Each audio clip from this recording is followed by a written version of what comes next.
July breaks most gardens. The heat rolls in, the pests wake up, and somewhere around the middle of the month, a lot of good gardeners quietly decide the season has peaked. They set the trowel down. They wait for fall. But you and I both know a few folks who don't. Their tomatoes keep coming. Their beans keep setting. And here's the strange part. They aren't working any harder than the rest of us, and they certainly aren't spending more.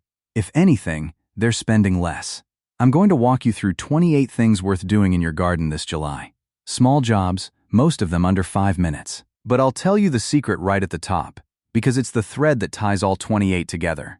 Almost none of them are really about the plant. They're about the few inches of soil underneath it, the part the seed catalogs taught us all to stop thinking about. And if you've poured money into bags and bottles over the years and still watched a tomato sulk in the heat, I want you to hear this plainly. That was never a failing on your part. You were following the directions on the label. The label was just never written to make your soil better. It was written to be bought again next spring. There's a reason the cheapest, oldest tricks are the ones nobody advertises. You can't patent a pile of leaves. You can't bottle the morning. Nobody buried this knowledge in a vault. The market simply had no reason to keep reminding you of it. So let's go remind ourselves. Pull up a chair. Let's start at the root of everything, which in July means water. When the ground gets that dry, cracked look, and your footsteps crunch on the path, the garden is telling you the heat is winning. And the real battle isn't how much you water, it's how fast it disappears. Here's the mistake almost everyone makes when it's hot. We sprinkle a little on the surface, often, because it feels kind. But a light splash only ever wets the top inch, and that teaches the roots to stay up high where the sun can find them. What you want instead is to water slowly and deeply, right at the base of the plant, and let it soak down. Deep water draws the roots down with it, into the cooler ground where the moisture hides even on the hottest afternoon. Think of it as the difference between a real drink and splashing your face. One gets you through the whole day. The other just feels nice for a minute. Now, how much is deep enough? The old rule of thumb is about 1 inch of water a week, rain included. And you don't need a gadget to measure it. You need an empty tuna can. A tuna can happens to be just about 1 inch tall. Set a clean one out in the bed while you water, or leave it out when rain is on the way. When it's full, you've given that patch its inch for the week. It costs you nothing. It tells you the plain truth, and it takes all the guesswork out of a watering can. Our grandmothers had 100 little tricks like this. Free, clever, and quietly forgotten the moment somebody started selling moisture meters. When you water matters almost as much as how. Try to do it early. In the cool hours after sunrise, while the night's chill is still in the ground. The water has time to sink down deep before the sun can boil it back off. There's a second reason, and it's about disease. Water early and the leaves dry fast in the morning sun. Water late in the evening, and the foliage sits damp all night. And a damp leaf in warm July air is an open door for fungus. So aim your water at the soil, in the morning, and let the leaves stay dry. That one habit prevents more heartbreak than any spray you can buy. If your ground is heavy clay, the kind that turns the hose into a little river running off down the path, you've got the opposite problem. The water can't soak in fast enough, and standing there with the hose just wastes it. The fix is a trick the old-timers called cycle and soak. Water for about 10 minutes, then walk away and sit in the shade a while. Come back and water that same spot again. The first round softens the surface. The second round actually sinks in. 2 short drinks beat 1 long flood, and your stiff summer soil finally gets to swallow. That's 4 small jobs, and we haven't spent a dime yet. Here's where we start feeding the soil in earnest. In July, bare ground is the enemy. Leave the dirt naked under that sun, and it bakes like the floor of an oven. The good life in it dies back, the roots cook, and the moisture swings wildly from bone-dry to soaked after every storm. That swing, by the way, is the real reason your tomatoes split their skins. So cover it. Lay down 2 or 3 inches of something organic around your plants. Straw, shredded leaves, grass clippings, whatever you've got. Keep it pulled back a finger's width from the stems so they don't stay wet and rot. That blanket works like an air conditioner for the soil. It holds the moisture, keeps the roots cool, smothers the weed seeds, and as it breaks down, it quietly feeds the ground beneath it. You may find you can water half as often. 1 free layer of leaves, doing the work of a dozen products. While we're covering ground, let's talk about the rows and paths between plants, the places weeds love to march into. You've seen the black plastic sheeting at the garden center, $20 or $30 a roll. It does block weeds. It also blocks the rain, cooks the soil underneath, and slowly sheds little flecks of plastic into your beds that never leave. Your grandmother reached for yesterday's newspaper instead. A few sheets, soaked in water, laid flat between the rows, with a little straw or compost on top to hold them down. The paper blocks the light so weed seeds can't sprout, but rain and air pass right through. And in a few months, it simply melts into the soil as food. One thing worth knowing: stick to the plain black and white pages, since most papers switched to soy-based ink years ago, and skip the glossy colored inserts near anything you'll eat. No plastic, no herbicide. Just yesterday's news protecting tomorrow's tomatoes. You don't have to haul kitchen scraps to a far-off pile in this heat, either, or sweat over turning one. There's an old shortcut called trench composting. Dig a shallow hole or a little trench right in an empty patch of the bed, drop your raw vegetable scraps in, and cover them back over with a few inches of soil. Tucked under like that, the scraps don't draw flies or animals, and they break down right where the next round of roots will want them. The earthworms catch the scent and come running. And as they work, they're tunneling and loosening the ground for free. You're not feeding the plant here. You're feeding the soil, and letting the soil feed the plant. That's the whole philosophy in a single shovelful. Which brings me to the single best thing you can do for your ground in July, and it starts by doing less. Put the shovel away. For generations, we were taught to dig the garden over every season, to turn it and break it up. But every time we do, we tear apart the living web down there. The fine fungal threads and the earthworm channels that move air and water through healthy soil. A market gardener in England named Charles Dowding has been growing without digging since the early 1980s, and for over a decade he's run 2 beds side by side. One dug every year, one never touched. Both fed the very same compost on top. The bed he never digs holds noticeably more carbon in the soil than the one he turns. And more carbon means more water held, steadier roots, and stronger plants. Same compost, less work, better ground. So in July, you don't dig. You feed the top.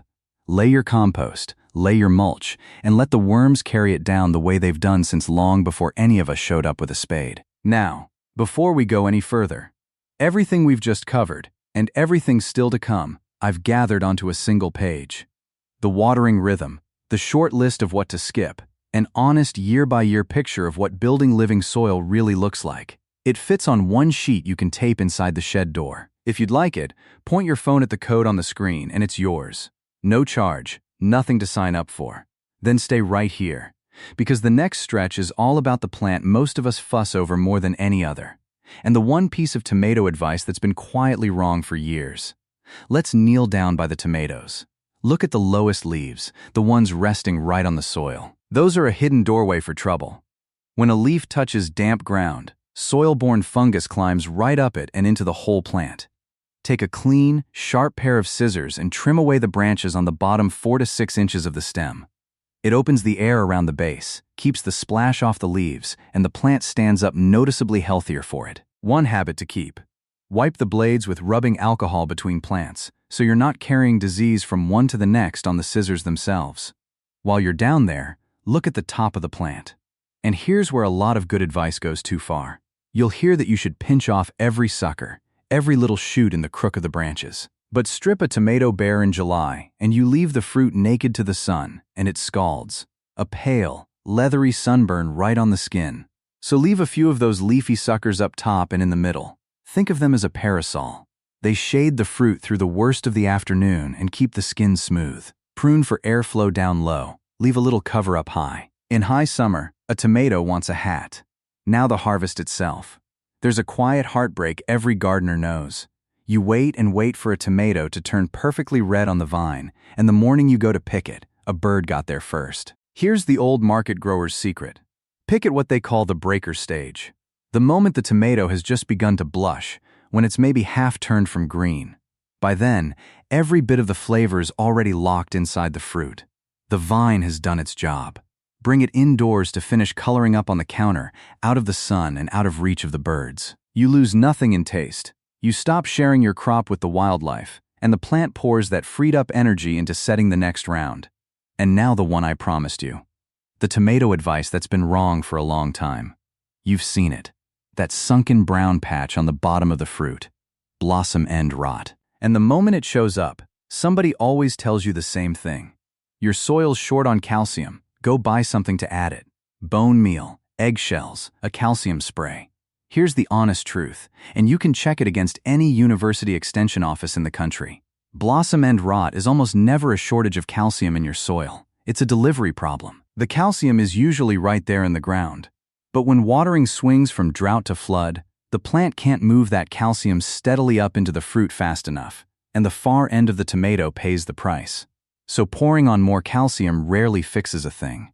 What fixes it is the dull, free, unglamorous answer. Water evenly and mulch to hold that moisture steady. That rot was never hungry. It was thirsty for a routine. Nobody sells you a routine, which is exactly why you were sold the calcium instead. Here's a small one that pays you back all summer. Pick something every single day. A plant's whole ambition is to make seed, to finish the job and rest. The moment you let a cucumber or a bean grow old and fat on the vine, the plant decides it's done and stops setting flowers. So don't let it finish. Pick the cucumbers while they're slim and bright, the beans while the pods still snap soft. Every time you harvest a young one, you're gently telling the plant its work isn't over, and it answers with more flowers and more fruit for weeks longer than it would have given you otherwise. Young and often. That's the rhythm. If you've ever watched a tiny squash or cucumber start to form and then yellow and shrivel before it grows, that's almost always a pollination that didn't happen. On gray, rainy July days, the bees stay home and the pollen clumps up in the damp, so you step in as the matchmaker. Find a male flower. It's the one on a plain thin stem, with no little fruit behind it. Pull off its petals and brush its center gently against the center of a female bloom, the one with the baby fruit already swelling at its base. Early morning, when the flowers have just opened, is the time. It takes a few seconds, and it means you never lose a harvest just because the bees took a rainy day off. Your basil and your other soft herbs are racing to flower right now. The heat tells them to hurry up and make seed, and once an herb flowers, the leaves turn bitter and tough and lose that summer smell we grow them for. So keep pinching. Every few days, nip out the flower buds and the growing tips, snipping just above a pair of leaves. That simple cut tells the plant to stop reaching for the sky and bush out sideways instead into two new branches where there was one. Stay after it, and you'll keep that herb soft, sweet, and full of flavor right through the season. The flowers in the bed want the same attention. Those peonies and irises that stopped you in your tracks back in June are brown, spent heads now. Leave them on, and the plant pours its strength into making seed it doesn't need, and robs next year's bloom to do it. So take your scissors and cut the faded flowers back to the first healthy set of leaves. For something like a daisy or salvia, you can even shear it back by a third. You're telling the plant to send its energy back down into the roots, to store up for next year. And the bed looks cared for and full while it does. Tidy on top, stronger underneath. July's warm, muggy air brings the aphids. Those soft little clusters on the new growth, sucking the sap and passing disease from plant to plant as they go. You do not need a $20 bottle from the shelf for these. A few drops of mild dish soap in a spray bottle of plain water is enough. Spray it right onto the clusters, on the new shoots and the undersides of the leaves where they hide. The soap breaks down their soft coating, and they're gone, without a thing in it to harm you, the bees, or your soil. One small kindness to the rest of the garden. Test it on a few leaves first, and spray in the cool of the morning, not the hot sun, so the soap doesn't stress the plant. Gentle, cheap, and it works. If you wake up to whole tomato branches stripped bare overnight, you've met the tomato hornworm. The trouble is, they're the exact green of the leaf, and nearly impossible to spot in daylight, even as they eat a plant down to sticks. Here's the trick the experienced growers use. Go out after dark with one of those small ultraviolet flashlights, the kind that costs a few dollars. Under that light, a hornworm glows an eerie bright green, and suddenly you can't miss it. Pick it off by hand, and that's that. If they're really thick, there's a naturally occurring soil bacterium. You'll see it sold as BTT. That's about as gentle a spray as exists, and harmless to bees. Either way, you save the plant's leaves, which are the solar panels that ripen your fruit. When the heat and humidity climb, you may see a ghostly white dust spreading across your squash leaves. That's powdery mildew. And I want to be straight with you about this one, because it's usually oversold. A homemade spray can genuinely help. A teaspoon of potassium bicarbonate, which you can buy cheaply, with a few drops of soap in a quart of water, mist it on the leaves in the cool of the evening. But hear the honest part. This is a guard, not a cure. It can slow new infection and protect the leaves that are still clean. It cannot raise the dead. If a leaf is already coated, that one's lost. Clip it and move on. Spray early, at the very first white specks. Spray lightly, and never in the midday sun. Used that way, it earns its keep. Promised as a miracle, it'll only let you down. You've surely heard about companion planting. Basil tucked beside the tomatoes, marigolds scattered through the beds, the idea that certain plants look after their neighbors. And here I want to keep faith with you and label this one honestly, because it's where a lot of garden videos start inventing numbers. The truth is gentler and more interesting than the hype. There's real laboratory evidence that the scent of basil can prime a tomato's own defenses. Wake them up before a pest even arrives. Out in a real backyard, though, the results are mixed, and anyone quoting you an exact percentage is guessing. So here's how I'd hold it. Interplanting your vegetables with herbs and flowers is cheap. It's pretty. It draws in the bees and the good bugs, and it may well help. Plant friends beside friends because there's little to lose and something to gain. Not because a number on the internet promised it. Honesty, it turns out, is the one thing the bag never offered you. Take a slow walk under your fruit trees with a basket. Those little unripe fruits dropping to the ground aren't always just natural thinning. Often, they're the first sign of a pest setting up shop.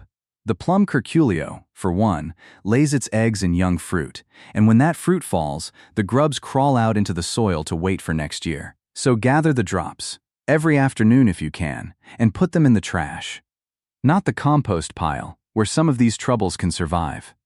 It's a quiet, unhurried job, but doing it faithfully breaks the whole pest cycle, and it can mean fewer bugs for seasons to come without a single drop of chemical. The old folks called it housekeeping for the orchard. They weren't wrong. There's one more cheap helper worth knowing, for the cracks in the path and the edges of the bed. Plain white vinegar, about $1 a bottle, in place of a $15 herbicide. Poured on a young weed on a hot, sunny day, the acid burns the leaves and pulls the moisture right out of it. But I'd be doing you a disservice if I didn't tell you exactly where this one stops. Ordinary 5% kitchen vinegar only kills what it touches. The top, not the root. So it works on young, tender weeds, the ones under a couple of weeks old. A deep-rooted perennial will shrug it off and come right back. It also can't tell the difference between a weed and your lettuce, so keep it well off anything you're growing on purpose. And the stronger stuff. The 20% horticultural vinegar is genuinely caustic. Never use it without gloves and eye protection, because it can burn skin and damage your eyes.